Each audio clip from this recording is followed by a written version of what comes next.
Today I sat down with Rob Hankinson, the president over at Channel Precision, an Amazon brand management agency that is built differently. It's built differently because he's also the proud owner of Equipped Outdoor, an Amazon brand that is a top 100 seller, and this is where he cut his teeth. So today they have an operation that spans the globe with hundreds of team members on it. I was fortunate enough to sit down with his team and I was blown away at just the level of complexity that is their organization. They focus on execution, and Rob talks a lot about it in the episode. I hope you can get a bit out of what it is to run a 9-figure business on this episode. Welcome to Successful Scales, the show where I talk to world-class professionals on what it takes to scale successful businesses. I dive deep asking questions to people who are running unicorn businesses, to raising funds, to buying businesses, mergers and acquisitions, IP and patent law, what is to manage performance management. I mean, the list goes on. The idea really is, how do I create knowledge and learning for you guys listening in? And of course, myself, getting the floor with people who I, in many cases, would never dream to share a room with. Before we jump into the episode, I've got to give a special thank you to our sponsors. Firstly, over at Global Wide Advisors, a leading digital consumer products investment bank focused on optimizing the sales process. An incredible team, always happy to pick up the phone and educate you or anyone about the sales process and what you should really consider, and can obviously help take you to market or even acquire businesses. I ring them for just about everything these days. Us over at Multiply Me, we are the end-to-end executive search and HR function into the Philippines, helping find better talent and onboarding them effectively. And last but not least, Escala, our management consultancy focused on process improvement, where we help build better systems for your business. That's all the ads you're going to get from me, ladies and gentlemen. The rest is all about learning. I hope you really enjoy and get as much out of these sessions as I do, sitting face-to-face with some of the world-renowned leaders in their respective fields, asking them the tough questions that they're not often asked.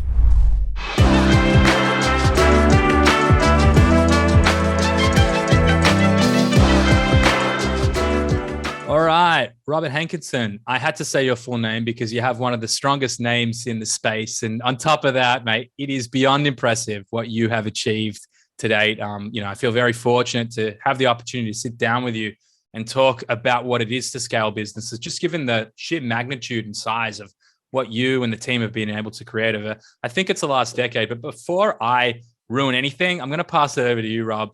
Please, for those who don't know who you are, I'd love you to talk a little bit about your backstory and also what you're up to today.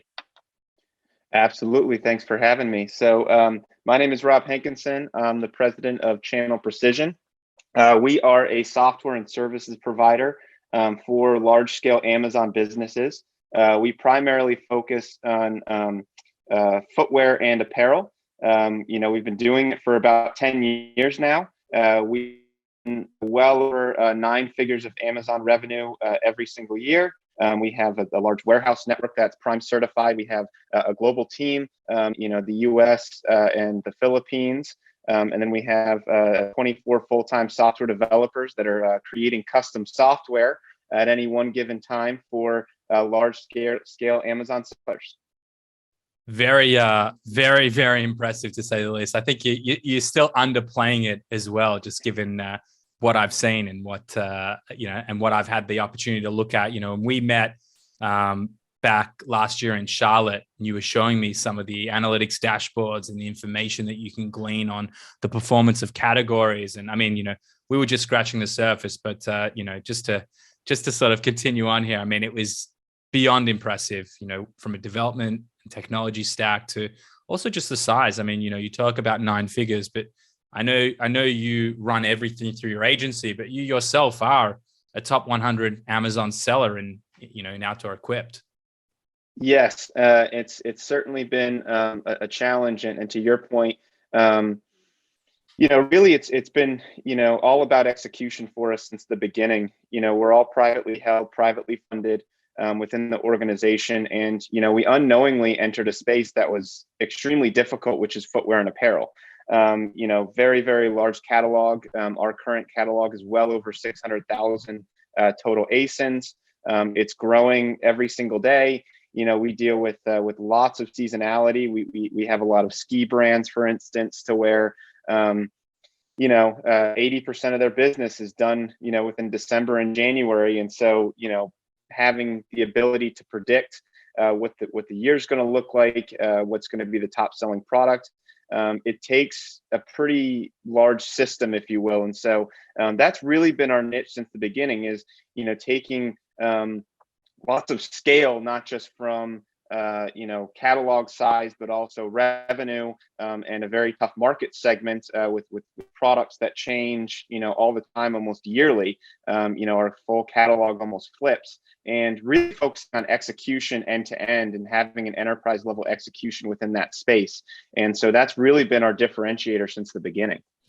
Well, I think you bring up a really key topic, and one that I feel a lot of people, and sometimes myself included, can overlook around the complexities of what it's like to execute. I started this podcast on a journey to try and speak to people who had been there and done it before and had really achieved scale, but not scale, but real executional scale whereby you're not really losing the quality as you continue to grow out the operation. And so I would love, I've got you here to pick your brain effectively, but I would love to hear, when you talk about execution, like, how do you define that as being very executionally focused, and what does that mean to you and the success of your operation?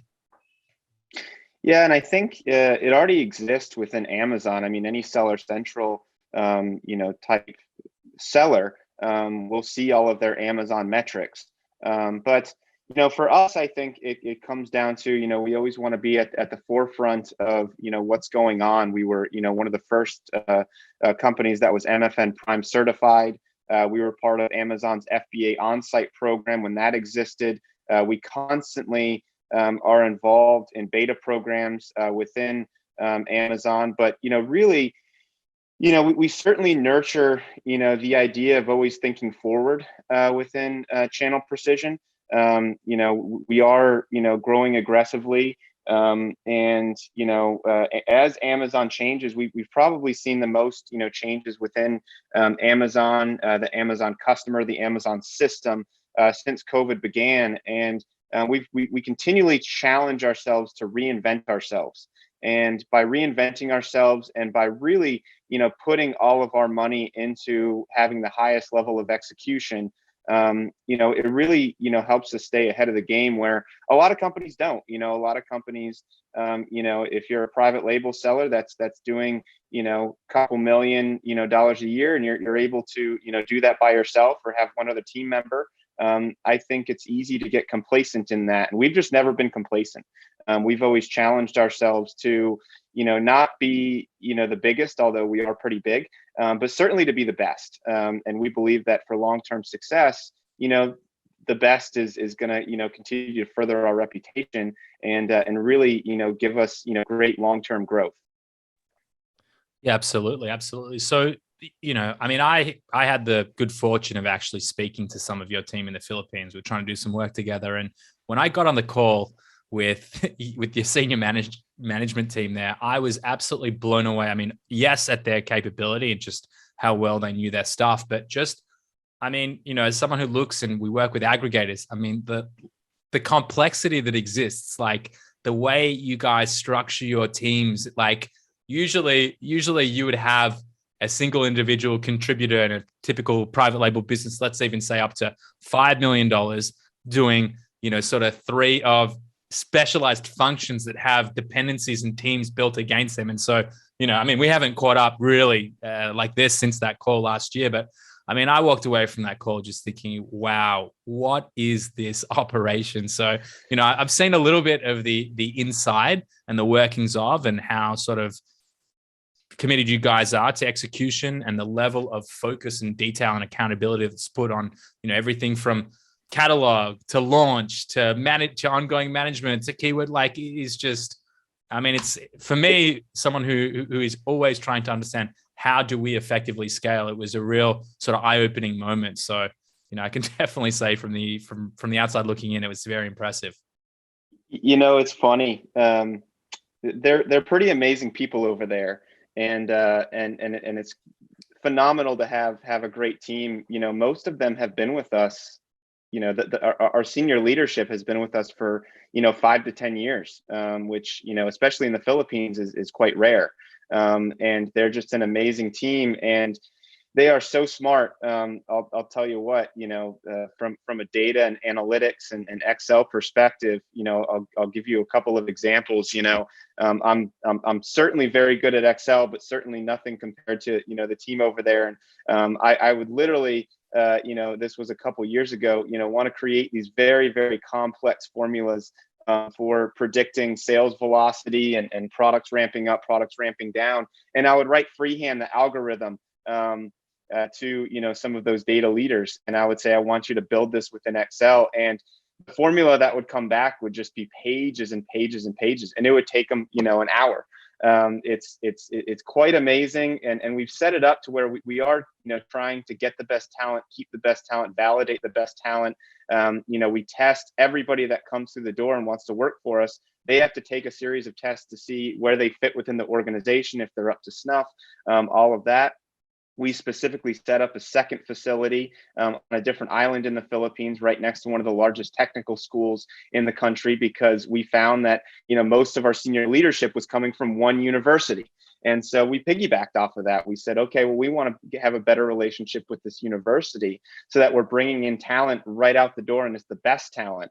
And so we're very, very meticulous. We like to build our team to be, long-term keepers with us, and really the best and brightest. And it shows. It certainly does show, from everything from listing creation to listing SEO to data analytics to pricing. They're just on it, and them being on it means that we're able to really scale brands in a very cost-effective manner, as well as kind of an enterprise level solution. Yeah, I mean, again, I'm just sitting here gleaning things that I'm hearing you sort of casually push out here. But I mean, I'd love to understand a little bit more. As someone who's also trying to build a pretty serious operation here. You said that you have a very clear cadence of testing and where people actually fit within inside of the organization. What does that induction process look like? Or again, taking a step back and really thinking the audience here is all about helping entrepreneurs look to grow and build sustainable, scalable businesses. So, how do you guys build on that onboarding plan or strategy, or effectively testing of candidates to fit into your ecosystem?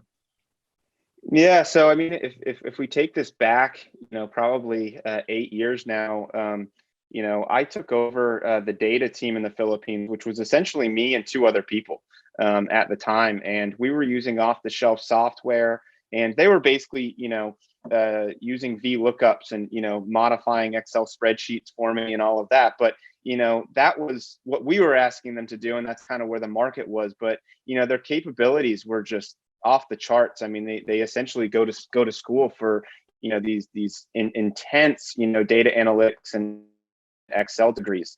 And, as they grew and as their capabilities grew, and this just wasn't my team, but, all the teams,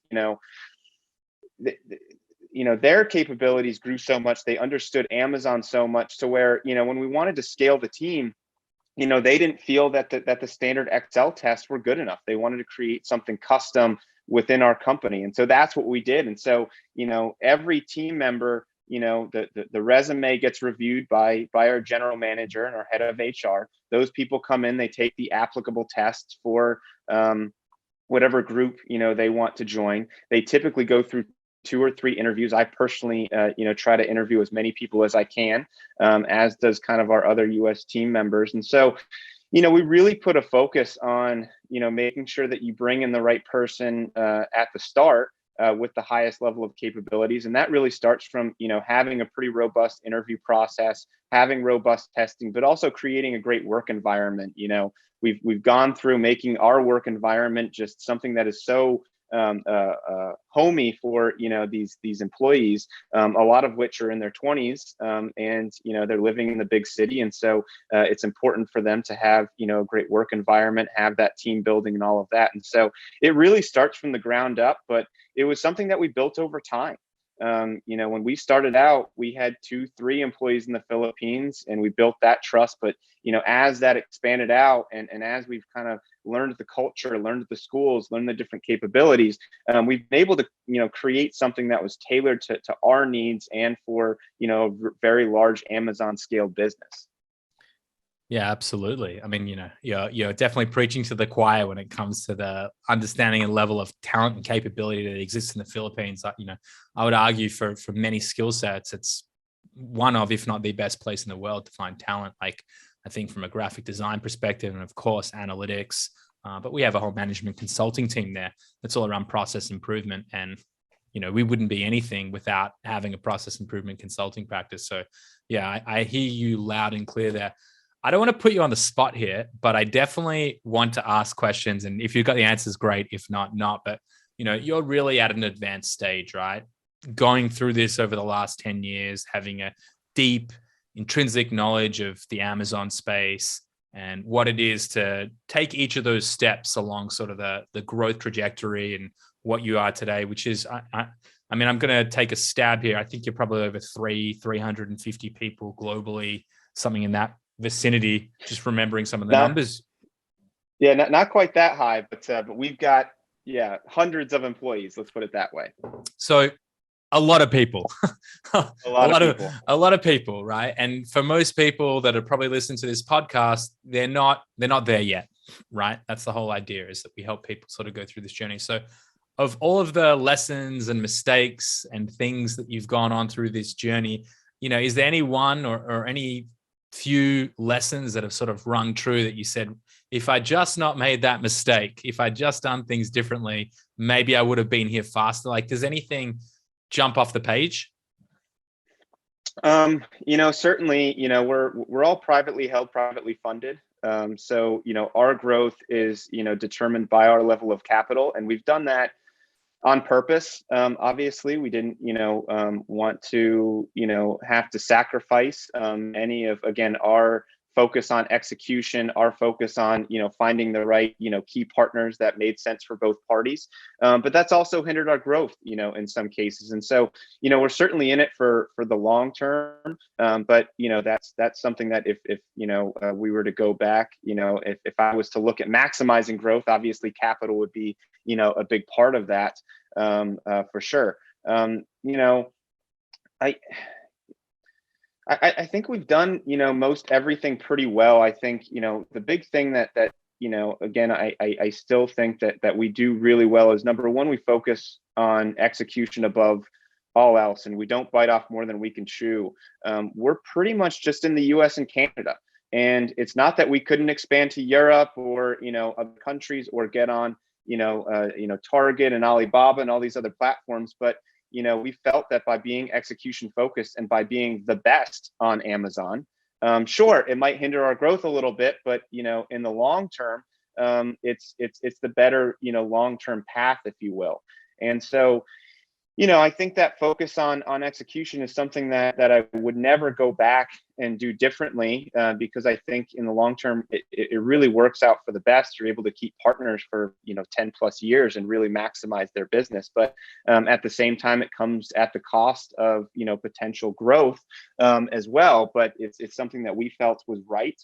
I think the other thing that as I said, we're always reinventing ourselves, and we're always really trying to, find, solutions to problems. And because of our scale, and because Amazon changes so much, the more lever that we have to pull, the more we can set ourselves apart. And I'll give you a good example of that. Everyone famously remembers, when COVID hit, it essentially went through a couple different waves. The first thing was, the whole US market was kind of a deer in headlights. And we saw, sales decline kind of in mid-March pretty drastically. And that was something that was just a function of the pandemic. People were thinking about buying toilet paper instead of buying stuff on Amazon. So ridiculous. As everyone remembers, it was ridiculous. But then when the stimulus checks came out, everyone just started spending like crazy. and Amazon essentially got overrun. They had to, focus on the essential items, if you will, and so they took non-essential items, which included, footwear and apparel, which is our key market, and they put handling times at 30 plus days because they just couldn't handle the capacity for everything. But again, given that we have a lot of levers to pull and we wanted to really maximize, the business through that challenging year, because we also had a large warehouse network and we had MFN Prime certification, we were able to flip that switch from FBA to MFN Prime, focus on MFN Prime for about 60 days. And we were one of the very, very few sellers that were able to offer non-essential goods to customers with 2-day shipping. And so, I think it's really important to again focus on execution, but also continue to stay adaptable and continue to reinvent yourself is really key, especially with something that's changing day by day like Amazon is. Yeah, absolutely. I'm going to butcher the quote, but it's if you change at a rate slower than that around you, you'll be left behind. And so, yep. Making sure that you are looking through that crystal ball and trying to predict what actually is going to happen into the year and into the years to come becomes critical. So I know we talked a little bit about before we hit record, you had some insights or, we've gone over a pretty insane journey, everyone over the last 2 years, from the pandemic. And yeah, I absolutely recognize the wave that, we launched the Multiply Me business in January of 2020, and the pandemic hit the next month. So not the most ideal time when everyone's like a deer in headlights trying to sort of just steady the ship. But then there was obviously the wave and the growth and the, what everyone's gone through. So, do you have any predictions when it comes to 2022 and what we're going to see and where we're going to be? Yeah, I like to be optimistic. We've had 2 years of headwinds that have been out of control, whether you talk about, Amazon changes like we've just talked about, or whether you talk about macroeconomic changes with, container costs and, supply chain issues and all of that. I think we will see, some easing of that, hopefully in 2022. I hope that, it's a combination of, the economy continues to recover. The economy, gets stronger and stronger as people get more used to COVID. It's certainly not going to go away, but hopefully it just becomes more a part of daily life. I hope that we have more pressure to decrease inflation and the container costs from China and the supply chain issues and all of that, and everyone's just going to work really hard to weather that as best they can. As far as predictions within Amazon, I think we're going to continue to see those that really focus on marketing and advertising, Amazon SEO content, are going to continue to really thrive. And to your point, those that don't are going to be behind. Amazon's made it very clear that they want to take over the world from a marketing perspective, and they're going to continue to expand that. And so that's certainly a focus of ours. And then I think logistics are going to really become big in 2022. Amazon's really made it more difficult from an FBA perspective. You've got storage limits, you've got the IPI score, you've got a number of different things that have really changed over the past 2 years, and having a good logistics partner that can really have focus on getting your products to the right place at the right time, managing inventory, all of that is going to continue to be critical. So I guess those are my predictions for 2022. Yeah, I think it's going to shape up to be a very interesting year for everyone. And, it's that continued unpredictability that really forces you to stay on top of it all and really pay close attention to all of the ever-changing landscape. There's never been a more challenging time in the space. And, it's amazing to sort of have built the moat that you have with Channel Precision in that, you have things like, self-filled Prime, and you have all of these capabilities that really enable you, like you said, to flip the switch from FBA to, fulfilled by merchant to everything in between. So, before I let you go, I would love just to give you a second to talk a little bit about like who is your optimal or your ideal client profile? Like, you're working with tons of people, I saw you talking with a fair few aggregators that seem to have a fair bit of attention in what you are up to as well. Really curious to understand sort of what are the levels, or like, why are people coming to Channel Precision over, anywhere else? Yeah.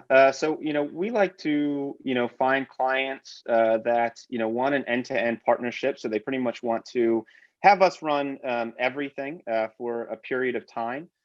So that includes, the catalog management, the, marketing, in a lot of cases, the 3PL as well. We're a big 3PL partner for a lot of these brands. And so that can fit in a couple different categories. Obviously, you have standard brands. They make a product, but they're focused on brick and mortar. They're focused on their own direct consumer and website, and they either see the Amazon business as a distraction to those avenues, so they kind of just want us to take it over, or they want to go direct to consumer to be selling to consumers at retail instead of having 3P partners. They want that control, and so they want to partner with us to really maximize that business. You mentioned aggregators. I think that the market hasn't really developed yet. I know that most aggregators want to build everything in-house.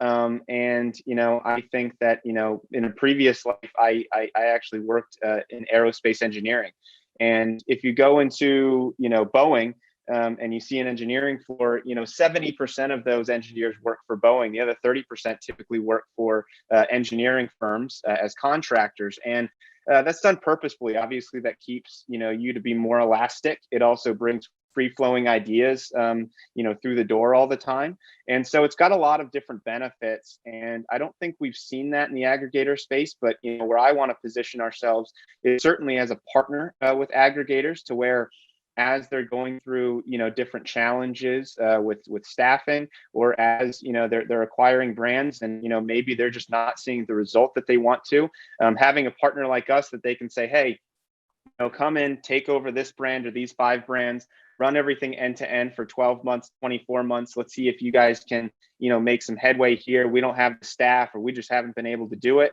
I think there's an opportunity there. And then in the private label space, there's tons of private label brands that, they've gotten to 1 million, they've gotten to, 5 million, whatever the number is, and they just can't break through that ceiling anymore.